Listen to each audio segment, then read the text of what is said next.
ಮಾಡೋದೆಲ್ಲ ಮಾಡಿಬಿಟ್ಟು ಈಗ ಏನೋ ದೊಡ್ಡ ಸಾಧನೆ ಮಾಡಿದ ಹಾಗೆ ಪೋಸ್ ಅನ್ನ ಈಗ NTA ಕೊಡ್ತಾ ಇರೋದು. ನೀಟ್ ಮರುಪರೀಕ್ಷೆಯನ್ನ ಸಸೂತ್ರವಾಗಿ ಮುಗಿಸಿದ್ದೇವೆ, ಈ ಮೂಲಕ ನಾವು ಶುದ್ಧ ಹಸ್ತರು ಅನ್ನೋದನ್ನ ಇರುವಂತದ್ದು. NTA ಅಧಿಕಾರಿಗಳಿಗೆ ಒಂದು ನಾಚಿಕೆ ಮಾನ ಮರ್ಯಾದೆ ಅನ್ನೋದಿಲ್ಲ. ಯಾಕಂತಂದ್ರೆ ಹಿಂದೆ ನೀಟ್ ಪ್ರಶ್ನೆ ಪತ್ರಿಕೆ ಲೀಕ್ ಆದಾಗ ಇವರ ಬಳಿ ಆನ್ಸರ್ ಇರ್ಲಿಲ್ಲ, ಮಾತಾಡೋ ಶಕ್ತಿನೂ ಇರ್ಲಿಲ್ಲ. ಅಂತವರು ಇವತ್ತು ನಾವೇನೋ ಸಾಧನೆ ಮಾಡಿದ್ದೇವೆ ಅನ್ನೋ ರೀತಿಯಾಗಿ ತೋರಿಸಿಕೊಳ್ತಾ ಇದ್ದಾರೆ. ಆದ್ರೆ ಈ ಬಾರಿಯೂ ನೀಟ್ ಪರೀಕ್ಷೆ ನಡೆಯುವಾಗ ಒಂದಿಷ್ಟು ಗೊಂದಲಗಳಾಗಿತ್ತು. ಏನೇನಾಗಿತ್ತು, ಏನೆಲ್ಲ ಅಧಿಕ ಪ್ರಸಂಗಗಳನ್ನು ಮಾಡಿದ್ರು, ಇದೆಲ್ಲ ವಿಚಾರವಾಗಿ ಇಂದಿನ ಈ ವಿಡಿಯೋದಲ್ಲಿ ನಾನು ಮಾಹಿತಿಯನ್ನು ಹಂಚಿಕೊಳ್ತೇವೆ. ನೀವಿನ್ನು ನಮ್ಮ ಚಾನಲ್ ಅನ್ನು ಸಬ್ಸ್ಕ್ರೈಬ್ ಆಗದಿದ್ದಲ್ಲಿ ಸಬ್ಸ್ಕ್ರೈಬ್ ಆಗಿ, ಹಾಗೆ ಬೆಲ್ ಐಕನ್ ಕ್ಲಿಕ್ ಮಾಡೋ ಮೂಲಕ ನೋಟಿಫಿಕೇಶನ್ ಅನ್ನ ಪಡೆಯಿರಿ. ಕೊನೆಗೂ ನೀಟ್ ಪರೀಕ್ಷೆ ಮುಗಿದಿರುವಂತದ್ದು. ಆದ್ರೆ ಒಂದಿಷ್ಟು ಜನರಿಗೆ ನೀಟ್ ಪರೀಕ್ಷೆ ಬರೀಲಿಕ್ಕೆ ಅವಕಾಶವನ್ನುವುದು ಸಿಗಲಿಲ್ಲ. ಇದಕ್ಕೆ ಕಾರಣ ಅವರು ಲೇಟ್ ಆಗಿ ಪರೀಕ್ಷಾ ಸೆಂಟರ್ಗೆ ಹೋಗಿರುವಂತದ್ದು. ಇನ್ನು ಈ ವಿಚಾರವಾಗಿ ಬೆಂಗಳೂರಿನಲ್ಲಿ ಒಂದು ಘಟನೆ ನಡೆದಿರುವಂತದ್ದು. ಕೆಪಿಸಿಸಿ ಪದಗ್ರಹಣ ಏನಿತ್ತು ಆ ಸಮಯದಲ್ಲಿ ನೀಟ್ ಪರೀಕ್ಷೆಯನ್ನು ಕೂಡ ಆಯೋಜನೆ ಮಾಡಲಾಗಿತ್ತು. ಈ ಮೂಲಕ 3 ಜನ ವಿದ್ಯಾರ್ಥಿಗಳಿಗೆ ಬೆಂಗಳೂರಿನಲ್ಲಿ ಪರೀಕ್ಷೆ ಬರೀಲಿಕ್ಕೆ ಅವಕಾಶ ಸಿಗಲಿಲ್ಲ ಅಂತ ಇದೀಗ ಬಿಜೆಪಿಯವರು ಮತ್ತೆ ಜೆಡಿಎಸ್ ನವರು ಆರೋಪ ಮಾಡಿರುವಂತದ್ದು.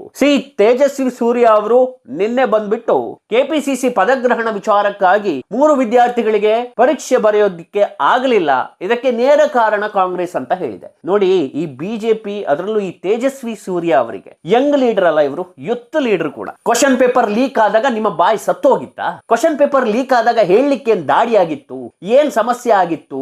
ವಿದ್ಯಾರ್ಥಿ ಪರ ನಿಲ್ಬೇಕಿತ್ತಾನೆ. ನಿಮ್ಮಂತ ಲೀಡರ್ ಗಳು ಇರೋದ್ರಿಂದಲೇ ಸಮಾಜ ಈ ಲೆವೆಲ್ಗೆ ಹದಗೆಟ್ಟು ಹೋಗಿರುವಂತದ್ದು. ಕ್ವಶನ್ ಪೇಪರ್ ಲೀಕ್ ಆದಾಗ ನಿಮ್ ಬಾಯಿಂದ ಒಂದೇ ಒಂದು ಮಾತಾದ್ರೂ ಬಂತೇನ್ರಿ? ಅದೆಷ್ಟೋ ಜನ ಆತ್ಮಹತ್ಯೆ ಮಾಡ್ಕೊಂಡ್ರಲ್ಲ ವಿದ್ಯಾರ್ಥಿಗಳು, ಅವ್ರ ಪರವಾಗಿ ಒಂದು ಮಾತು ನಿಮ್ ಬಾಯಿಂದ. ಇವತ್ತು 3 ಜನರಿಗೆ ಅವಕಾಶ ಸಿಗಲಿಲ್ಲ ಪರೀಕ್ಷೆ ಬರಲಿಕ್ಕೆ ಅಂದಾಗ ನಿಮಗೆ ಆಟೋಮೆಟಿಕ್ಲಿ ಮಾತಾಡಬೇಕು ಅನ್ಸುತ್ತೆ, ಪ್ರೆಸ್ ಕಾನ್ಫರೆನ್ಸ್ ಮಾಡಬೇಕು ಅನ್ಸುತ್ತೆ, ಕಾಂಗ್ರೆಸ್ ಬಗ್ಗೆ ಹಿಗ್ಗಾಮುಗ್ಗ ಬೈಬೇಕು ಅನ್ಸುತ್ತೆ. ಅವಾಗೇನ್ ಸತ್ತೋಗಿದ್ರ ನೀವಲ್ಲ? ಧರ್ಮೇಂದ್ರ ಪ್ರಧಾನ್ ಇದರಲ್ಲಿ ಇದಾರೆ ಅಂತ ಹೇಳ್ಬೋದಿತ್ತಲ್ಲ ನಿಮ್ಗೆ. ಹೋಗ್ಲಿ, ನಿಮ್ ಲೀಡರ್ ಬಿಟ್ಟಾಕಿ. ಅದನ್ನು ಬಿಟ್ಟು ಅಟ್ಲೀಸ್ಟ್ ವಿದ್ಯಾರ್ಥಿಗಳ ಪರವಾಗಿ ನಾವು ನಿಲ್ತೇವೆ, ನಾವ್ ಇದನ್ನ ಸಾಲ್ವ್ ಮಾಡ್ತೇವೆ, ನಮ್ಮಿಂದ ತಪ್ಪಾಗಿದೆ ಅಂತಾನು ಹೇಳ್ಬೋದಿತ್ತಲ್ಲ.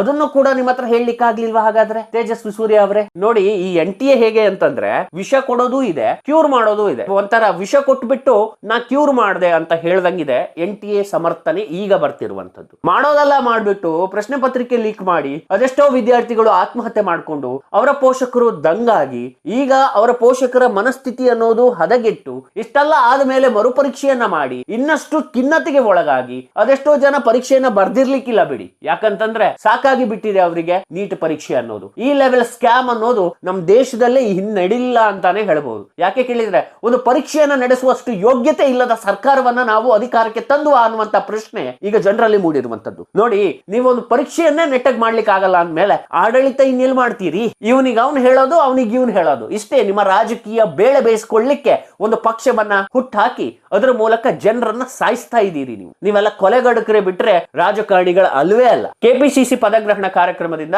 ಪರೀಕ್ಷೆ ಬರ್ಲಿಕ್ಕೆ ತೊಂದರೆ ಆಗಿದೆ ಅನ್ನೋ ರೀತಿಯಾಗಿ ಈಗ ಹೇಳ್ತಾ ಇರುವಂತದ್ದು. ಇದಕ್ಕೆ ಕೆಪಿಸಿಸಿ ಅಧ್ಯಕ್ಷ ಹರಿಪ್ರಸಾದ್ ಅವರು ಒಂದು ವೇಳೆ ನಮ್ಮಿಂದ ತೊಂದರೆ ಆಗಿದ್ರೆ ನಾನು ವಿಷಾದವನ್ನ ವ್ಯಕ್ತಪಡಿಸ್ತೇನೆ ಅಂತ ಹೇಳಿರುವುದು. 3 ಜನರಿಗೆ ತೊಂದರೆ ಆಗಿದ್ದು ಹೌದು, ಆದ್ರೆ ಅದಕ್ಕೆ ಕೆಪಿಸಿಸಿ ಪದಗ್ರಹಣ ಕಾರಣನ ಅನ್ನೋ ಕ್ವಶನ್ ಕೂಡ ಕಾಡುತ್ತೆ. ಯಾಕಂತಂದ್ರೆ ಈ ತರದ ಸಮಾವೇಶಗಳೆಲ್ಲ ಮಾಡಿದಾಗ 3 ಜನರಿಗೆ ತೊಂದರೆ ಆಗೋದಲ್ಲ, ಮಾಸ್ ಲೆವೆಲ್ಗೆ ತೊಂದರೆ ಆಗತ್ತೆ. ಯೂಶುವಲಿ ಅಲ್ಲಿ ಮಾಸ್ ಲೆವೆಲ್ಗೆ ತೊಂದರೆ ಆಗದೆ ಇರೋದು ನೋಡಿದ್ರೆ ಕೆಲವೊಂದ್ ಕಡೆ ಇದಕ್ಕೆ ಅವ್ರು ಬಂದಿರೋ ವಿಳಂಬನೆ ಕಾರಣ ಅಂತಾನೆ ಹೇಳ್ಬೋದು. ಯಾಕಂತಂದ್ರೆ ಕೆಲವೊಂದು ವಿದ್ಯಾರ್ಥಿಗಳು ಏನಿದ್ದಾರೆ ಅವರು ಸೆಂಟರ್ಗೆ ಬರುವಾಗಲೇ ತುಂಬಾ ಲೇಟ್ ಆಗಿ ಬರ್ತಾರೆ. ಇನ್ನು ಬಿಹಾರದ ಕೆಲವು ಸೆಂಟರ್ಗಳಲ್ಲಿ ಫೇಕ್ ಅಭ್ಯರ್ಥಿಗಳು ನೀಟ್ ಪರೀಕ್ಷೆಯನ್ನು ಬರೀಲಿಕ್ಕೆ ಬಂದಿದ್ರು, ಅವರನ್ನ ಅರೆಸ್ಟ್ ಮಾಡಿದ್ದಾರೆ. ಇನ್ನು ತಮಿಳುನಾಡಿನಲ್ಲಿ ಲೇಟ್ ಆಗಿ ಬಂದು ಕೈಕಾಲಿಗೆ ಬಿದ್ದು ಗೋಳಾಡಿದ್ರು ಕೂಡ ಒಳಗ್ ಬಿಡ್ಲಿಲ್ಲ. ಸೊ ಯೂಶುವಲಿ ಏನು ಪರೀಕ್ಷಾ ಸೆಂಟರ್ ನಿಯಮಗಳೇ ಹಾಗೆ, ನೀವು ಅಲ್ಲಿಗೆ ಒಂದು ಅರ್ಧ ಗಂಟೆ ಅಥವಾ 1 ಗಂಟೆ ಮೊದಲೇ ಹೋಗಬೇಕು. ಅಲ್ಲಿ ಚೆಕಿಂಗ್ ಗಳಿರ್ತದೆ. ನೀವು ಕೊನೆಯ ಹಂತದಲ್ಲಿ ಹೋಗ್ಬಿಟ್ರೆ, ಲಾಸ್ಟ್ 5 ನಿಮಿಷನೋ 10 ನಿಮಿಷ ಇರುವಾಗ ಹೋಗ್ಬಿಟ್ರೆ ಅಥವಾ ಟೈಮ್ ಆದ್ಮೇಲೆ ಹೋಗ್ಬಿಟ್ರೆ ಬಿಡ್ಲಿಕ್ಕೆ ಆಗೋದಿಲ್ಲ. ಅದು ಕಾನೂನು, ಅದು ರೂಲ್ಸ್ ಇರುವಂತದ್ದು.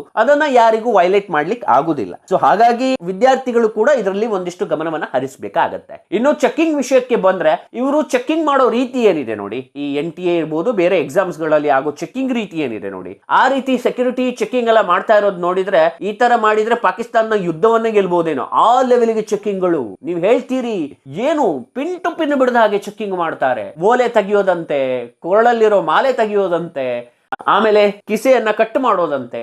ಏನಿದು, ಏನು ಕಲ್ಪ್ರಿಟ್ಗಳ ವಿದ್ಯಾರ್ಥಿಗಳು? ಇಷ್ಟರ ಮಟ್ಟಿಗೆ ಯಾಕೆ ನೀವು ಗೊಂದಲವನ್ನ ಸೃಷ್ಟಿ ಮಾಡ್ತಿದ್ದೀರಿ?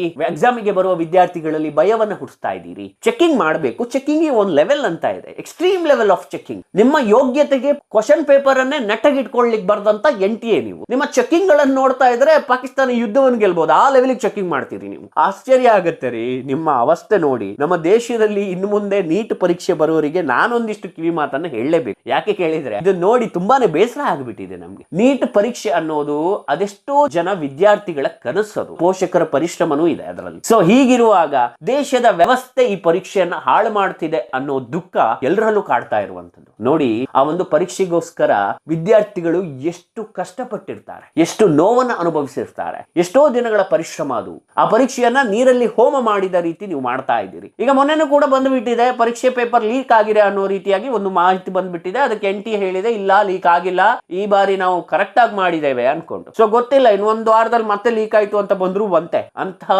ದುರಾದೃಷ್ಟ ಆಡಳಿತವನ್ನ ಭಾರತ ಈಗ ನೋಡ್ತಾ ಇರುವಂತದ್ದು. ಈಗ ಕುಮಾರಸ್ವಾಮಿ ಅವರು ಕೂಡ ಬೆಂಗಳೂರಿನಲ್ಲಿ 3 ವಿದ್ಯಾರ್ಥಿಗಳಿಗೆ ಪ್ರಾಬ್ಲಮ್ ಆಯ್ತು, ಅದಕ್ಕೆ KPCC ಪದಗ್ರಹಣವೇ ಕಾರಣ ಅನ್ನೋ ರೀತಿಯಾಗಿ ಹೇಳ್ಕೊಂಡಿದೆ. ಈ ಹಿಂದೆ ನಿಮ್ಗೆ ಪ್ರಶ್ನೆ ಪತ್ರಿಕೆ ಲೀಕ್ ಆದಾಗ ಮಾತಾಡ್ಲಿಕ್ಕೆ ಬಾಯಿ ಬಿದ್ದೋಗಿತ್ತು. ಯಾಕಂತಂದ್ರೆ ನೀವು ಕೇಂದ್ರ ಸಚಿವರಲ್ಲ, ಮಾತಾಡಿದ್ರೆ ನಿಮ್ ಕುರ್ಚಿಯಲ್ಲಿ ಹೋಗುತ್ತೇನೋ ಅಂತ ಹೆದರಿಕೆ ಆಗಿರ್ಬೇಕು ಕುಮಾರಸ್ವಾಮಿ ಅವರಿಗೆ. ಕುಮಾರಸ್ವಾಮಿ ಅವರಿಗೆ ನೆನಪಿದೆ ಅನ್ಸುತ್ತೆ, ಈ ಹಿಂದೆ ನೀವು JDS ಸಮಾವೇಶವನ್ನ ಪ್ಯಾಲೇಸ್ ಗ್ರೌಂಡ್ ನಲ್ಲಿ ಮಾಡಿದ್ರಿ. ಆ ಟೈಮಲ್ಲಿ 9 ಗಂಟೆ ಆಗಿತ್ತು ಸ್ಕೂಲ್ ಮಕ್ಕಳು ಮನೆಗೆ ತಲುಪುವಾಗ.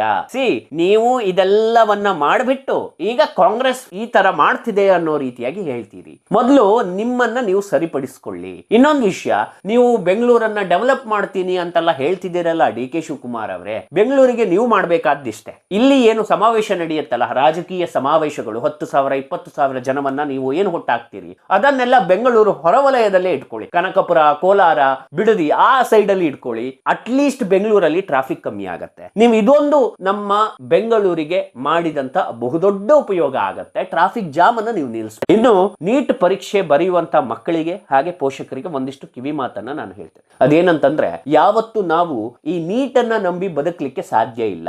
ಈ ನೀಟ್ ಪರೀಕ್ಷೆ ಅನ್ನೋದು ಬಡವರ ಸ್ವತ್ತಲ್ಲ. ಯಾಕೆ ಅಂತಂದ್ರೆ ಈಗ ಆಗ್ತಿರುವಂತ ಗೋಲ್ಮಾಲ್ಗಳನ್ನ ನೋಡ್ತಾ ಇದ್ರೆ, ನೀಟ್ ಪರೀಕ್ಷೆಯಲ್ಲಿ ಆಗ್ತಿರುವ ಅವ್ಯವಹಾರವನ್ನ ನೋಡ್ತಾ ಇದ್ರೆ, ಬೆಟರ್ ಪೇರೆಂಟ್ಸ್ ಕೂಡ ಒಂದಿಷ್ಟು ವಿಚಾರವನ್ನ ತುಂಬಾನೇ ಸೀರಿಯಸ್ ಆಗಿ ತಗೊಳ್ಬೇಕು. ತಮ್ಮ ಮಕ್ಕಳಿಗೆ ಹೇಳಬೇಕು, ನೀಟ್ ಕೇವಲ ಒಂದು ಆಪ್ಷನ್ ಆಗಿರ್ಬೇಕೆ ಹೊರತು ಜೀವನದ ಬಹುದೊಡ್ಡ ಆಯ್ಕೆ ಆಗಿ ಪರಿಣಮಿಸಬಾರದು. ಹಾಗಾಗಿ ಈಗ ಒಂದಿಷ್ಟು ಆತ್ಮಹತ್ಯೆಗಳು ಆಗ್ತಾ ಇರುವಂತದ್ದು. ನೋಡಿ, ನೀಟ್ ಬಿಟ್ಟರೆ ಪ್ರಪಂಚನೇ ಇಲ್ಲ ಅನ್ನುವಂತಹ ಆಲೋಚನೆಯನ್ನ ವಿದ್ಯಾರ್ಥಿಗಳ ಮನಸ್ಸಿನಲ್ಲಿ ಬಾರದೇ ಇರೋ ಹಾಗೆ ಪೋಷಕರು ನೋಡ್ಕೊಳ್ಬೇಕು. ಒಂದೊಮ್ಮೆ ನೀವು ವಿದ್ಯಾರ್ಥಿಗಳನ್ನ ಕಳೆದುಕೊಂಡು ಬಿಟ್ರೆ ಅಲ್ಲಿಗೆ ಮುಗೀತು ಪಾಪ. ನಿಮ್ಮ ಮನೆಯ ಜವಾಬ್ದಾರಿ ಹೊತ್ತಂತ ಒಬ್ಬ ಮಗು ಸುಸೈಡ್ ಮಾಡ್ಕೊಂಡ್ರೆ ಅದರಿಂದ ಇಡೀ ಮನೆಗೆ ಲಾಸ್ ಆಗತ್ತೆ. ಹಾಗಾಗಿ ನಾನು ಏನ್ ಹೇಳ್ತಾ ಇರೋದು ಅಂತಂದ್ರೆ, ನೀಟ್ ನ ಆಪ್ಷನ್ ಆಗಿ ಇಟ್ಕೊಳ್ಳಿ. ಬೇರೆ ಎಕ್ಸಾಮ್ಸ್ ಗಳನ್ನ ಬರೀಲಿಕ್ಕೆ ಪ್ರೋತ್ಸಾಹ ಮಾಡಿ, ಅಥವಾ ಬೇರೆ ಇಂಜಿನಿಯರಿಂಗು ಅಥವಾ ಬೇರೆ ಫೀಲ್ಡ್ ಗಳಿಗೆ ಹೋಗ್ಲಿಕ್ಕೆ ಉತ್ತೇಜನ ನೀಡಿ. ನೀಟ್ ಒಂದೇ ಮಾರ್ಗ ಅಲ್ಲ ಲೈಫ್ ಅಲ್ಲಿ ಸಕ್ಸಸ್ ಆಗ್ಲಿಕ್ಕೆ, ಅನೇಕ ಮಾರ್ಗಗಳಿದೆ. ಅದನ್ನ ನೀವು ಮಕ್ಕಳ ತಲೆಗೆ ತುಂಬಿ, ಅದನ್ನು ಬಿಟ್ಟು ನೀಟ್ ಆಗ್ಬೇಕು, ನೀಟ್ ಅಲ್ಲಿ ನೀನ್ ರ್ಯಾಂಕ್ ಬರ್ಬೇಕು, ಡಾಕ್ಟರ್ ಆಗ್ಬೇಕು, ಇದನ್ನೇ ತುಂಬತಾ ಬರಬೇಡಿ. ಯಾಕಂತಂದ್ರೆ ನಮ್ಮ ದೇಶದ ವ್ಯವಸ್ಥೆಯಲ್ಲಿ ಈ ನೀಟ್ ಅನ್ನೋ ಪರೀಕ್ಷೆ ಏನಿದೆ, ಈ ಲೆವೆಲ್ಗೆ ಅವ್ಯವಹಾರ ಹಗರಣ ಆಗ್ತಾ ಇರೋ ಕಾರಣಕ್ಕೆ ವಿದ್ಯಾರ್ಥಿಗಳಿಗೆ ಮಾನಸಿಕ ಒತ್ತಡ ಆಗತ್ತೆ. ಆ ಟೈಮಲ್ಲಿ ಅವ್ರ ಜೊತೆ ನಿಂತು ಅವರ ಜೊತೆ ಹೋರಾಡಿ. ಆವಾಗ ಇಲ್ಲೋ ಒಂದ್ ಕಡೆ ನಿಮ್ಮ ಮಗುವನ್ನ ನೀವು ಉಳಿಸ್ಕೊಳ್ಬಹುದು. ಸರ್ಕಾರ, ಆಡಳಿತ, ರಾಜಕೀಯ ಇದ್ಯಾವುದು ನಿಮ್ಮ ಮಗುವನ್ನ ಉಳಿಸ್ಕೊಳ್ಳಿಕ್ಕೆ ಬರೋದಿಲ್ಲ. ಪ್ರಾಣವನ್ನ ತೆಗೆಯೋ ಕೆಲಸ ಮಾಡ್ತದೆ ಈ ಸರ್ಕಾರಗಳು ಬಿಟ್ರೆ, ರಾಜಕೀಯ ಮಾಡ್ತದೆ ಬಿಟ್ರೆ ನಿಮ್ಮ ಮಗುವನ್ನ ಉಳಿಸ್ಕೊಳ್ಳಿಕ್ಕೆ ಬರುವುದಿಲ್ಲ. ಆ ಜವಾಬ್ದಾರಿಯನ್ನ ನೀವೇ ಹೊತ್ಕೊಳ್ಬೇಕು. ಏನೇ ಇರ್ಲಿ, ನೀಟ್ ಪರೀಕ್ಷೆ ಬರ್ದಿದ್ದೀರಿ, ಎಲ್ರಿಗೂ ಒಳ್ಳೇದಾಗ್ಲಿ, ಒಳ್ಳೆ ರಿಸಲ್ಟ್ ಕೂಡ ಬರ್ಲಿ ಅನ್ನೋದೇ ನಮ್ಮ ಆಶಯ.